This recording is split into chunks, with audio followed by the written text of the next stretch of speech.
My name is André Picard. I'm a columnist and reporter at the Globe and Mail, and I'm author of the book The Gift of Death, Confronting Canada's Tainted Blood Tragedy. We didn't know a lot about AIDS in the early days.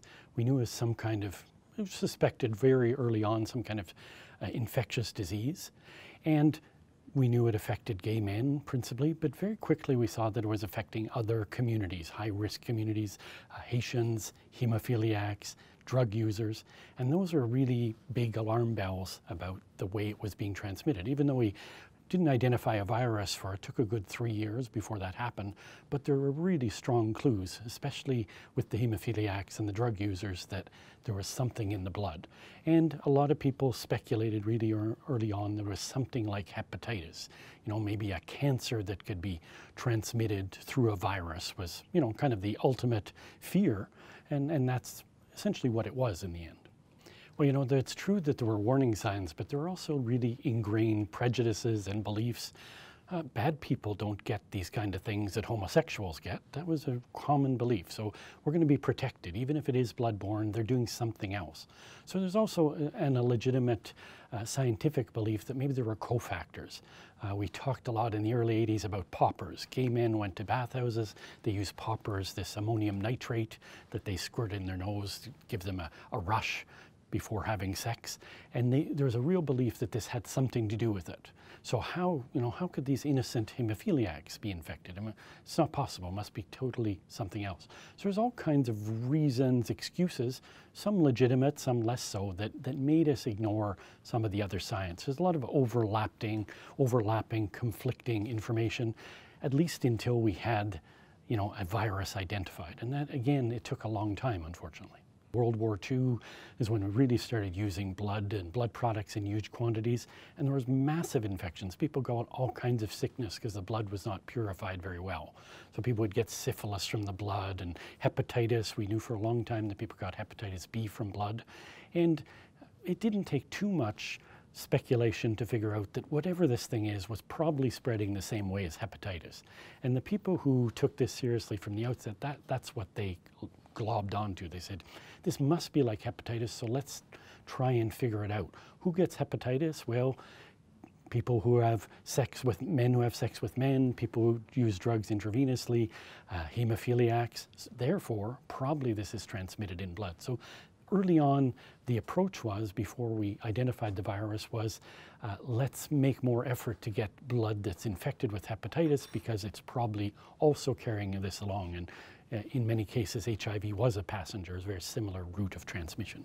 Surrogacy testing is when you have a test that's not directly for something, but it's for something else that, you know, I said kind of a passenger. So if you test for hepatitis B, we have a test for that, and we figure that this other mystery virus probably is transmitted in the same way, then we better just take out all these products because maybe it's coming, this really bad thing is traveling along as a passenger. So you do a surrogate. Very similar for hepatitis C. Again, the virus had not been identified, so hepatitis B had been identified, but not C. We used to call it non-A, non-B.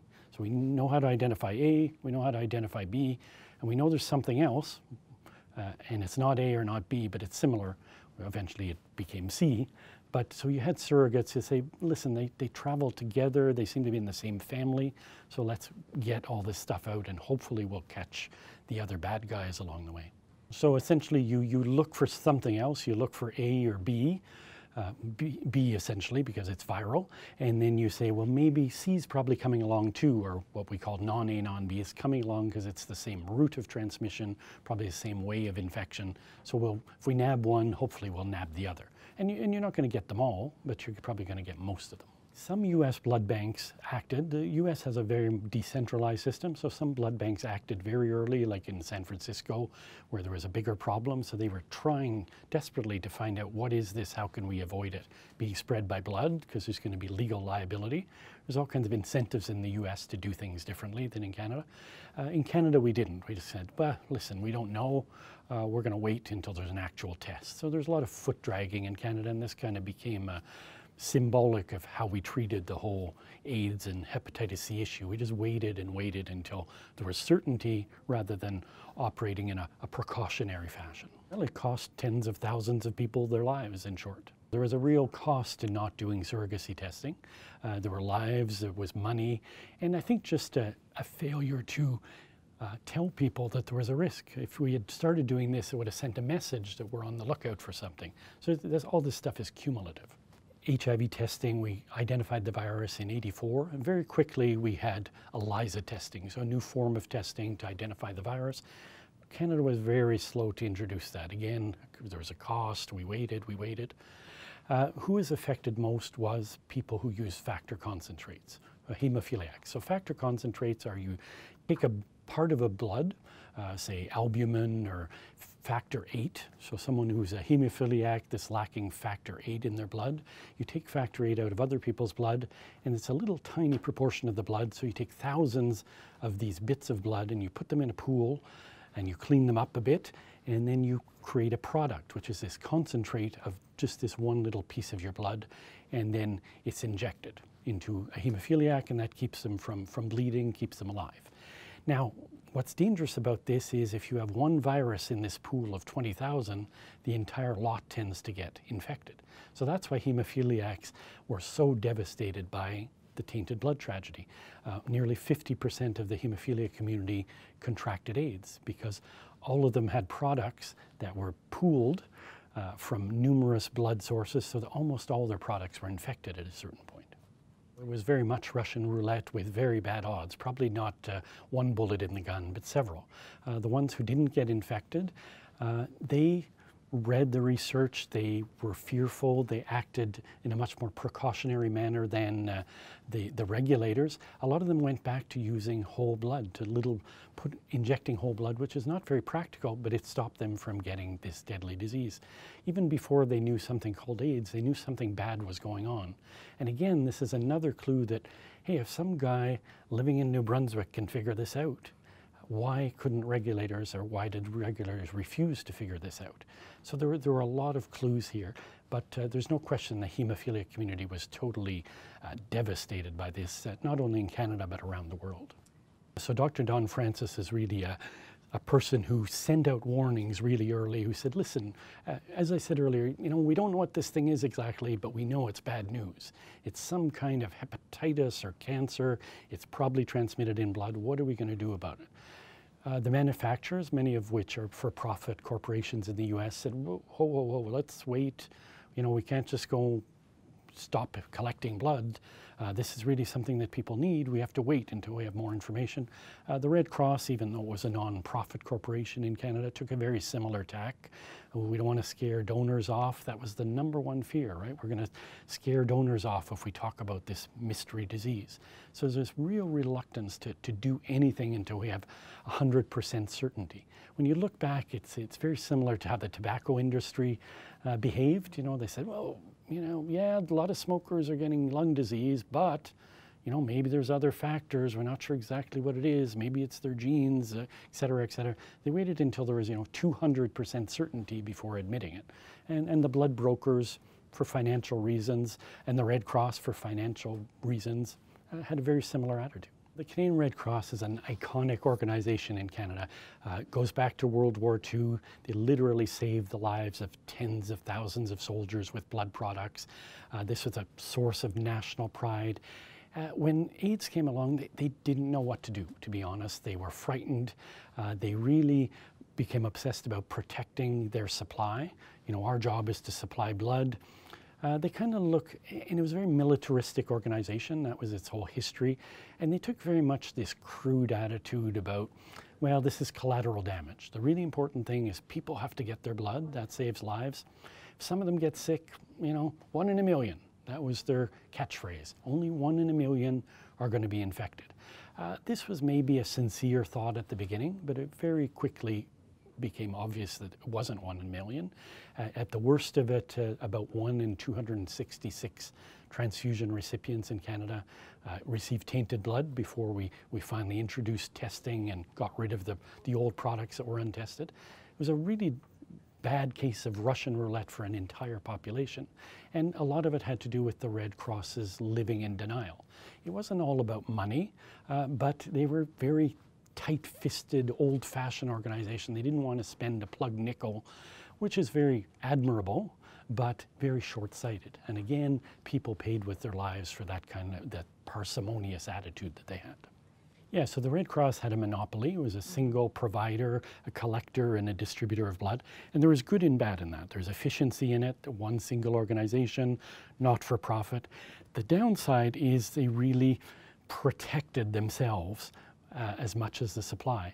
And the real problem, in addition to the Red Cross's attitude of, really denying that this was a problem, was a lack of regulation.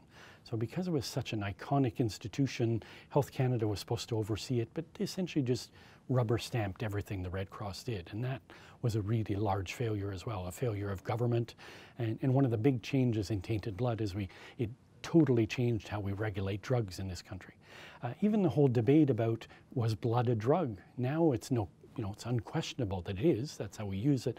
But back in the time it was kind of, well, it's not really a drug. It's something different. It's almost sacred. There's all this mythology about it, and well, we can't treat it like everything else. And it was a very odd way of looking at this product, especially in retrospect. But one of the main reasons that the Red Cross didn't act on these early warnings is because in Canada we have only volunteer blood donors. So there's this assumption that these are good people, they must be pure people, they can't be infected with disease, they're not prisoners, they're not selling their blood, they're not junkies.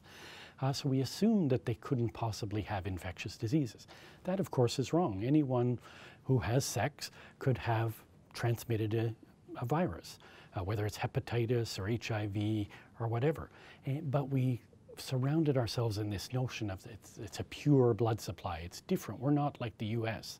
We can't possibly have contaminated blood. And this belief was accepted by regulators, by the Red Cross, by many scientists. And there's not really any basis in fact to it. So we know that volunteer donors are not necessarily, their blood is not necessarily more pure, less infected than paid donors. But we do know that there are high-risk populations. So we have, for example, prisoners. A lot of prisoners are injection drug users, so they end up in prison. There's an instance in Canada where we purchased blood from a prison in Arkansas because of shortages here. Very, very high rates of hepatitis, of HIV in that population. And again, you take that and you pool it, it's almost guaranteed that those lots of blood are going to be infected. Same with if you purchase drug on Skid Row in San Francisco, very much higher risk than collecting it in a Mormon community, for example. So there are different levels of risk, and there's a whole other story, commercial story about why did Canada end up buying blood from a prison. And so that commercial story is we decided, and this is another big element of the Tainted Blood tragedies, Canada decided it wanted to be an independent producer of blood products. So we tended to import our products from the US. There was more and more evidence and that there are problems because they had paid donors, they had high-risk communities. So we were going to take our pure blood supply, we're going to create our own products. So we decided to do that through Connaught Laboratories, a famous institution, together another iconic Canadian institution that gave us insulin, et cetera, and we're going to turn it into a blood manufacturer. Long story short, it wasn't very good at doing its job. It wasted millions of liters of blood. As a result, there were shortages. How do you fill the shortages? Well, you buy from elsewhere. You buy from Arkansas prisons. You buy from blood brokers who collect blood in Haiti with the highest HIV rate in the world at the time. So there were some very dubious decisions made that just exacerbated the infections that did occur naturally in Canada. We imported a lot of infections and again accelerated the rate at which Canadians got infected, which is one of the reasons our tainted blood tragedy is much worse than many countries proportionally. Well, where was the government regulator? It was nowhere, unfortunately. We trust wholeheartedly the Red Cross. With Connaught, that was more of a provincial issue as a point of pride for the province of Ontario. This has to work. So we kind of cut some corners, let them, we've always allowed imports of blood products. What's the difference importing blood? Tomato, right? So there were all kinds of dubious decisions that again resulted in very bad consequences. Well, early on we didn't really know the numbers. because until we had a test, 1984, and then there was all kinds of reasons, a lot of reluctance to get tested for obvious reasons, the stigma. AIDS was a death sentence in the mid-80s. There was no treatment. People died quickly. Their families were stigmatized. They were ostracized. So we didn't have good numbers. But as soon as the testing started, we started testing some high-risk communities. That's when they learned, like, oh my God, like virtually every hemophiliac who uses a lot of product is infected. A lot of recipients of transfusions, they started testing. Wow, they're infected as well. Gay men, they started doing testing, although there was resistance. So all of a sudden, we started getting these numbers roll in that were very, very alarming. You know, the studies were done very small, like say the Ottawa clinic was something like 40% of hemophiliacs that had been infected, and the numbers were all over the place. And again, it wasn't random testing. It was done for various reasons. And the same within the gay community. The people who came forward tend to already be sick, so it overstated a bit the infection rate, but it did send out alarm signals. It starts to come to light that there's very large infection rates, but again, there's a real reluctance for people to be public. Hemophilia is a familial disease. If one person's infected, often all the brothers and the cousins are infected as well. So there's a real stigma there, a real fear of being exposed. So the hemophilia community was really divided on should they go public with this, should they keep it to themselves, and they mostly did lobbying very quietly in the back rooms. Until a couple of people started coming forward. There were some lawsuits that really pushed this into the public eye. Even the people bringing the lawsuits were not necessarily happy about that, but they felt the only way they could get some element of justice in this. So it started to trickle out. And at each step, though, it would be downplayed. Well, yes, that person got infected, but well, you have to remember they were getting blood before we did testing. Now everything's safe. It was always played down, played down. But Canada actually was one of the countries that compensated people the earliest. In 1989, we had a compensation program for hemophiliacs, a very humanitarian project, done really hush-hush, announced on Christmas Eve, essentially so it would get no media coverage. And it was sort of written with it didn't say this in as many words, but a 4-year deal with the assumption that everyone would be dead within 4 years. That was the understanding of the victims as well as the government. It's a really sad thing. Again, in retrospect, it's really tragic. Well, I think early on, you know, it was very little money. It's $30,000 a year, maximum 4 years. People were sick, they couldn't work, etc. I think it was a sort of, we're going to give you something. There wasn't really, in Canada, a tradition of compensating people. If you remember the thalidomide scandal, which was the biggest public health disaster until Tainted Blood came along, those people were very mistreated. It took 50 years for them to get compensation. So the hemophiliacs actually felt lucky that they had gotten something, that they had kept quiet, they had kept their dignity. So there are all kinds of elements at play. I don't think any of it was malicious, but it certainly wasn't generous. Well, so let's remember that AIDS was first reported in 1981 in the mainstream media, but it got very little coverage. It got very little coverage until almost the late 80s. Sort of a disease of the marginalized. These gay men who were frequent bathhouses, those poor people in Haiti. We didn't really talk about hemophiliacs instead, except in passing. Bleeders, they get sick for all kinds of things. They get this too. So there's very little in-depth coverage at all. But come the late 80s, early 90s, the gay community really started to speak openly about HIV/AIDS, became much more militant. So it became a mainstream media story, especially after Rock Hudson died. Rock Hudson's death was an iconic moment. It changed everything from a media perspective, that some big superstar could be infected with this disease of the marginalized. So we really started covering AIDS better. My paper, the Globe and Mail, we covered AIDS extensively. It's a big issue in Canada. But there was always this untold element. So we used to have this stock phrase in our stories. Who does HIV/AIDS infect? We used to call it crudely the 4-H club. So homosexuals, hemophiliacs, Haitians, and heroin users, 4 H's. That's how we would remember it. And we would write about these groups in various ways, but we almost never wrote about the hemophiliacs in that group. And at some point we kind of said, what about these guys? I remember having this discussion with an editor. Who are these hemophilia folks? You know what? Let's tell that part of the story. And we started digging a little bit into it. And initially it was going to be a little story. And then we started realizing that just the breadth of this, when you realize, at some point somebody says to you, 50% of everyone I know has died.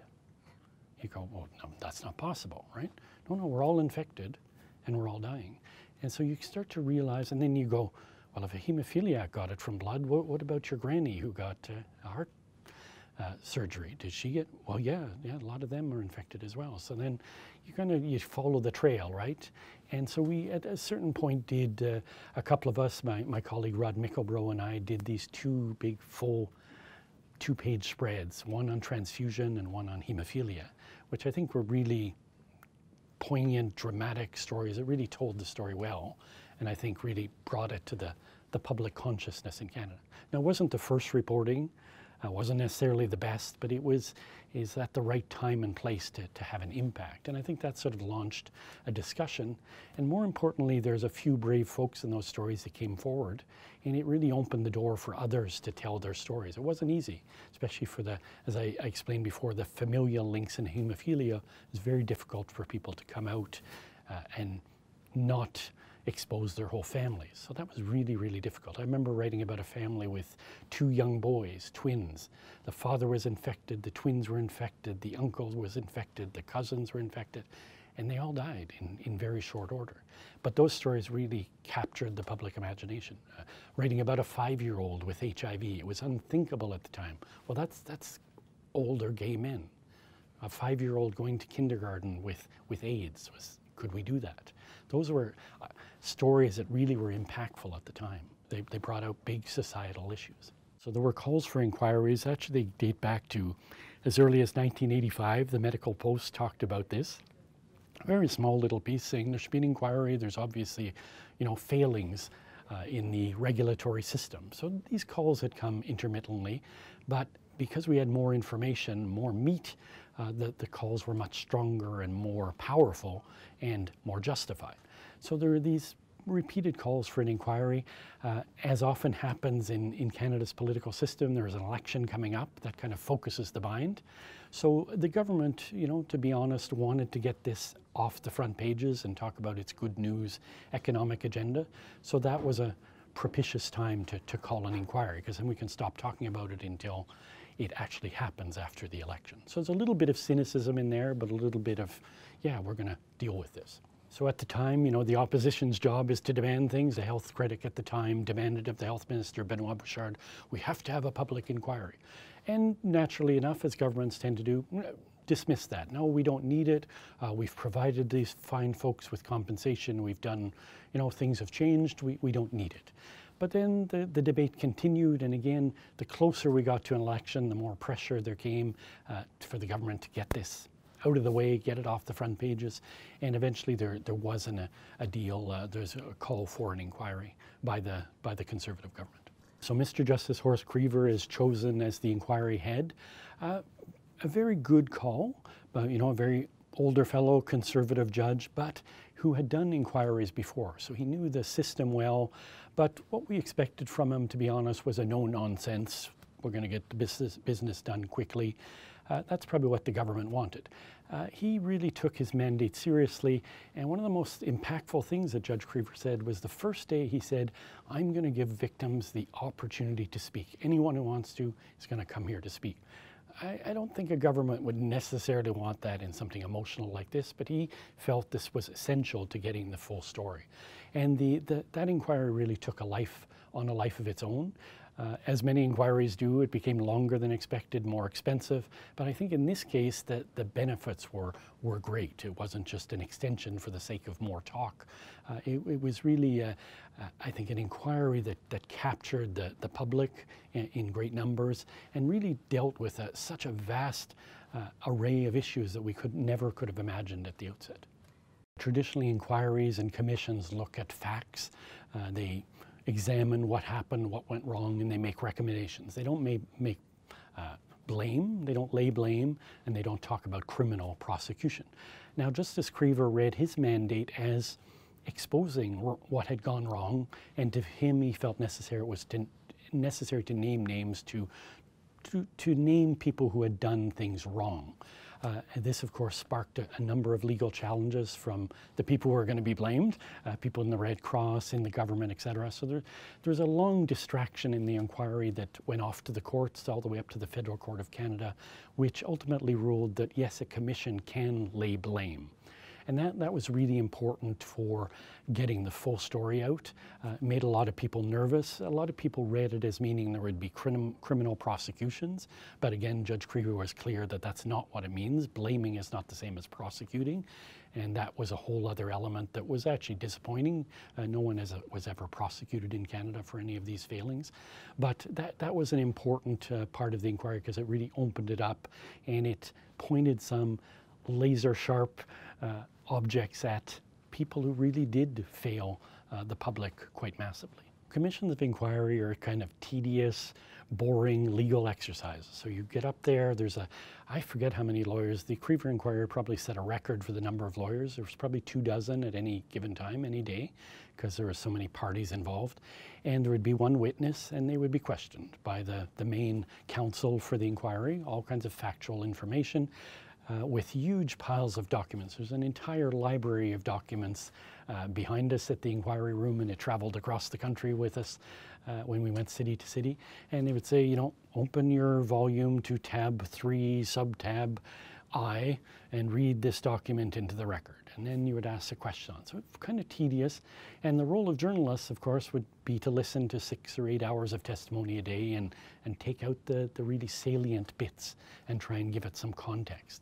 But, you know, like anything, like any court process, you take little bits of information, and over time you build a full story that can be told. And that's ultimately what the inquiry did. But, you know, the inquiry report is 1,200 pages. The newspaper stories we write are 500 or 700 words a day. So it's a different exercise, but they both have an important purpose. Janet and Randy Connors in many ways became the face of the Tainted Blood scandal. Sort of normal folk who were befallen by this horrible tragedy and who were angry about it, and who were so articulate about why they were angry about it. So they really made the story come to life. They went out there, they told their story, you know, which isn't easy. Expose yourself to the public. We visited Randy on his deathbed. They opened themselves up to this because they wanted the story told so badly to avoid these future tragedies. So people like them, I think, were essential to giving life to all those boring documents that talk about failings. This is what the failings result in. They result in a man, you know, who's in the prime of his life, doing well, wasting away and dying when he shouldn't have. Well, I'm not sure that the victims of Tainted Blood could ever get justice. What was done to them was horrific. The failings were massive, and multiple parties failed time and time again. So I don't know if there can ever be justice, but I think there can be an element of, well, we're understood, or people recognized how we were wronged. I think that's the best they could do. So I think there was some element of, everybody hates the word closure, because there was never closure for these families. They're going to suffer for a couple of generations. But there's a sense that they were allowed to tell their story, and that people recognized what they knew early on, that they were wronged. So, you know, I think commissions are really important, and they're part of the Canadian fabric of how we legislate and how we behave. I was just reading, there's a new book coming out, and I was reading a draft copy, because I'm in there, about the importance of public inquiries and their impact on Canadian democracy. And it really makes that point that in Canada, we're a very conservative country, small c, and the way legislation gets changed, the way policy gets changed, tends to be after a disaster occurs. And what do we do when there's a disaster in Canada? We have a commission. It would be better if we prevented disasters, but not all are preventable. The Tainted Blood tragedy was not entirely preventable, but it was largely preventable. And that's what the commission told us. It told us that, yes, there were failings, and yes, some people were to blame for them, and some institutions were to blame. And then it told us, here's how we can change things. And that is all essential. That never would have happened without the Krever inquiry. We would still have a crappy drug review.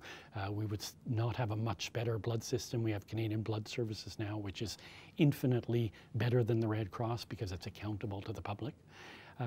we wouldn't know as much about AIDS. We wouldn't have recognized, the fact that grandmothers testified at the Krever inquiry about living with HIV. That changed the public perception of HIV and AIDS in Canada forever in ways that we can't fully understand to this day. So all those elements are really, really important, I think, to democracy and to bringing people justice.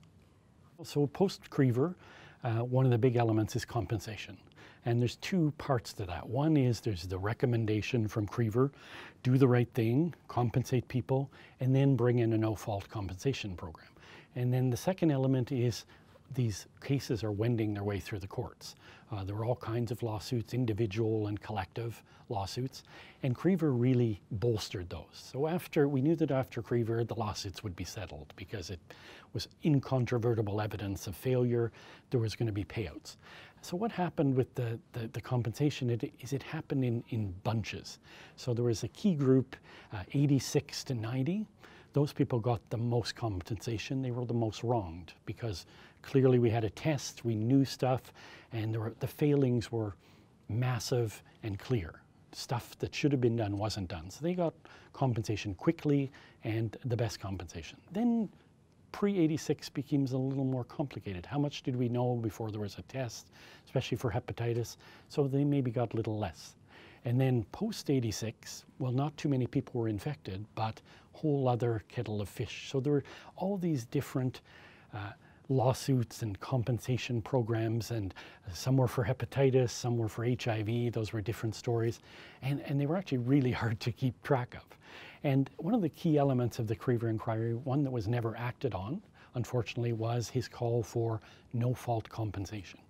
And this has been an element that we've talked about in Canada for drugs, including blood, for a long time. And Justice Krever really articulated it better than anyone ever did on why this is a sound legal process that we should embrace.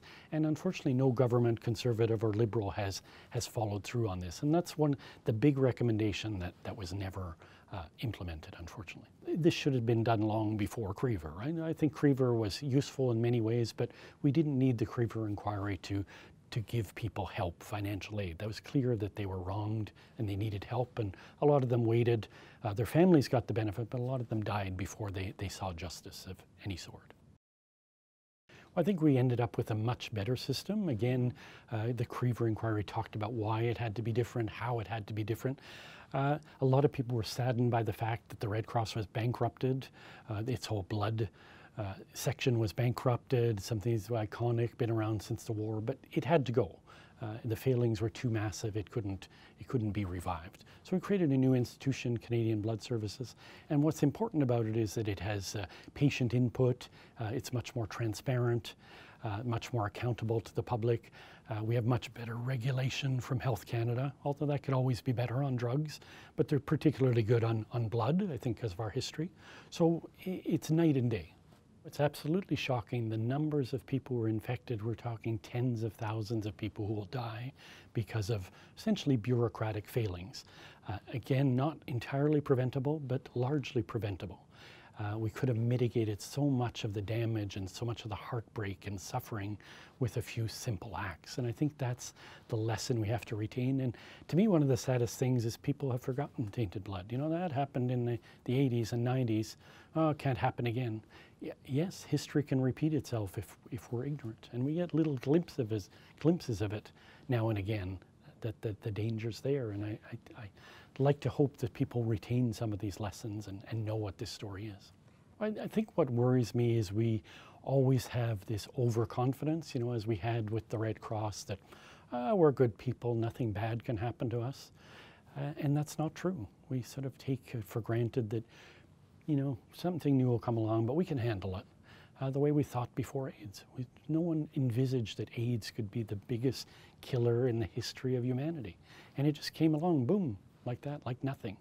And all these unintended or unexpected consequences. Who would have ever thought that it would affect grandmothers living in Mississauga, people living in Haiti, all have the same illness that came from where? We don't even know.